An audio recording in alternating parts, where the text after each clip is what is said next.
to Maxey. Crowd asking for no more. way, Maxey. no way.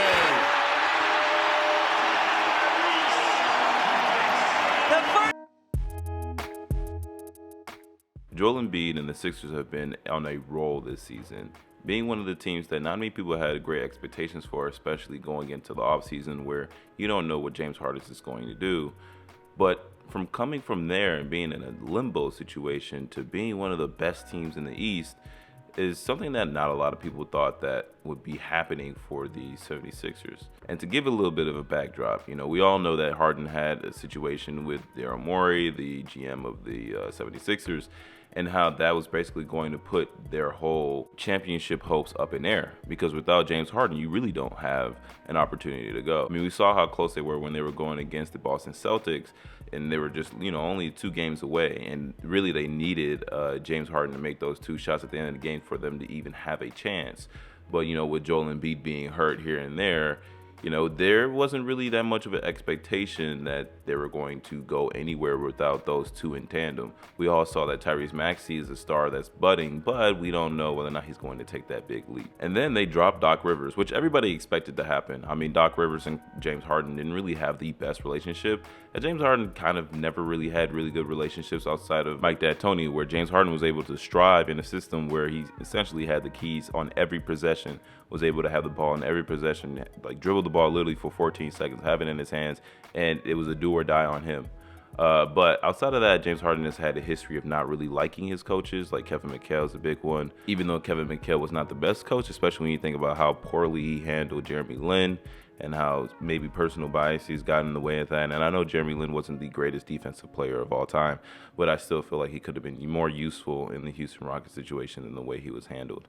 But all in all, the team is in limbo. The 76ers are in limbo. And there's really not much you can really do about this situation, knowing that James Harden might not be on that team.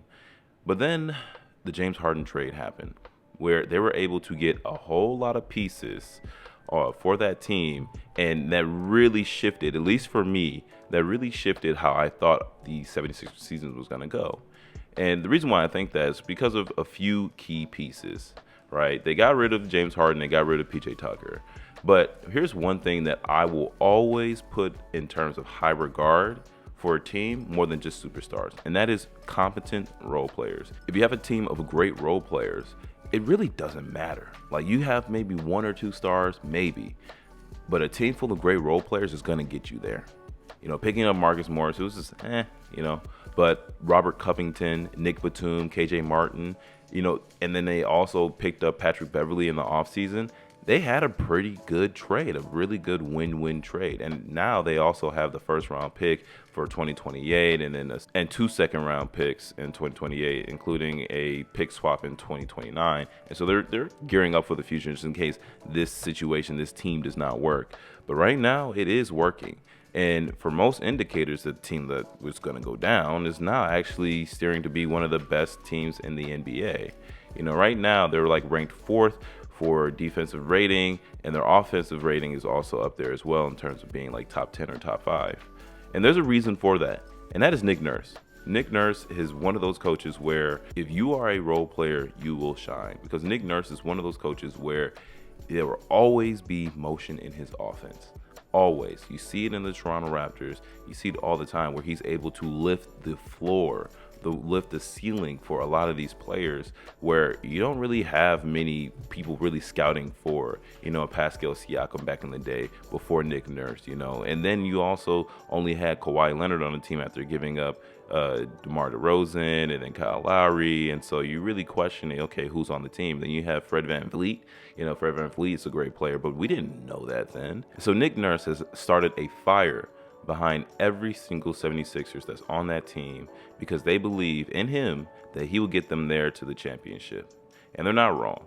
But the person that we actually have to talk about in terms of making the most gigantic leap I have seen this year outside of Tyrese Halliburton is Tyrese Maxey. the other Tyrese. Now, Tyrese Maxey, when he was on the team with James Harden, he was one of those guys where, can you consistently get us maybe 15 points? Kind of similar to Tobias Harris, but Tobias is now, on the ends of his career, so we need somebody to replace him, right? Replace him in terms of scoring, because we can get defense from anywhere else. So can we expect that as fans, can we expect that Tyrese Maxey is going to be the player to step up in James Harden's absence? For a lot of people, it was no. And for me, it was no as well. But Tyrese Maxey, especially in seeing a lot of the interviews that he had in terms of, what was his thought process in the summer when he was leading up into the NBA? Like, what did he really want to work on? And it was playmaking. And when I heard that, and I'm like, okay, cool, because Tyrese Maxey can score, and that's always good. But in the perceived absence that James Harden will have on that team, and eventually he did have, Tyrese Maxey is going to have to be a playmaker. And even though he's not the top-notch playmaker that James Harden is, he is still pretty good. And the system of Nick Nurse doesn't put too much pressure on Tyrese to be that sole facilitator of the team. But that's not just it, because Tyrese Maxey can score. This guy is a certified bucket. He's shooting 46% from the field and 40% from three. Like, phenomenal numbers. And I think the reason for that is because really one main thing, but there are many things. But let's start off. He pushes the pace on fast breaks. As we saw when James Harden was on the team, James Harden, when it was a fast break, he would push the ball to Tyrese Maxey, and Tyrese Maxey would sprint. He would sprint all the way up court, get a layup, push the ball, pass it to a wide open teammate. He really made sure the defense was responsible in getting back on defense. Usually when you see people get a fast break, you might see a little bit of a increased pace, but the amount of speed that he has going downhill is phenomenal.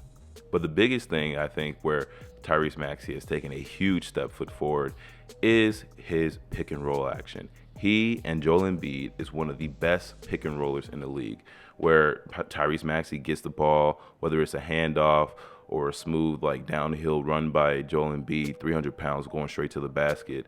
Tyrese Maxey either has an open three, step back to an open three, or he has a floater down the middle. Either one of those two, and he scores on those efficiently and very consistently. And this is something that benefits Joel Embiid too. Joel Embiid's having his best season, averaging 34.2 points on 53% field goals with, a measly average 33% from three, but that's okay if you're averaging a 53% field goal percentage. But the pick and roll is where he just shines. There's nobody able to stop a person who is that nimble, a person who is that quick on his feet, but also a guy that size who is able to go downhill fairly quickly and then get whatever bucket he wants. Either for most centers in the NBA, you struggle in a few categories, whether you're not fast enough, whether you're not skilled enough, whether you're not big enough. There's one of those three things. And Joel Embiid is the antithesis to all of those things. He is fast enough, he is big enough, and he is skilled enough. And the pick and roll, and we saw it last year, opens up his game immensely because you can't stop somebody who is that skilled. When he's in the post, after the pick and roll, and he got somebody that's short on him, he goes and attacks immediately. Usually we see centers wait and see and survey the floor, kind of similar to Nikola Jokic. But Jokic even goes quickly whenever he has a mismatch on him because he doesn't want that double team. But if the double team does come, he's able to dish it out very efficiently to his teammates, and they make their shots and they make their dunks. But Joel Embiid, not being the best playmaker as Nikola Jokic, is able to still go as quickly as he possibly can to get his buckets. And the way that Nick Nurse's offense is set up, it allows him to do it in a very efficient manner. Now, I'd be remiss to talk about Joel Embiid's foul baiting. There are a few things where I kind of shake my head on, where you're easily just doing and bending the rules. But there's also some things where it's like, you legitimately can't stop this guy. I mean, this guy, you have to foul him if you want to stop this guy. But he is a really good free throw shooter. And that is one of those things where Shaquille O'Neal had a very big problem with, where, you can stop Shaquille O'Neal, not by, allowing the play in game to continue, but by fouling him and having people to be on the team to only foul him, to get him on the free throw line and basically say, okay, cool, we might be good with maybe 1 point off the free throw line. Shaq is more likely going to miss one than make two. And so we'll be able to get back on defense, and that's just how we're going to do it. But Joel Embiid, you don't have that issue. Joel Embiid makes his free throws. He's very consistent on the line, and he's one of the best bigs in the NBA. And right now, Even though last year I a little bit disagreed on the decision of making him the MVP. But right now, Joel Embiid is showing that he is the MVP of the league right now. Averaging 34 points on 53% field goal percentage, and also leading the defensive charge for the team, along with Patrick Beverley and Tyrese Maxey on the guards. But then you also have Tobias Harris. But really, the person that anchors down the interior is, of course, Joel Embiid. You have to kind of give it to him so far. Nikola Jokic is having a great season too, don't get me wrong. But this is Joel Embiid's year.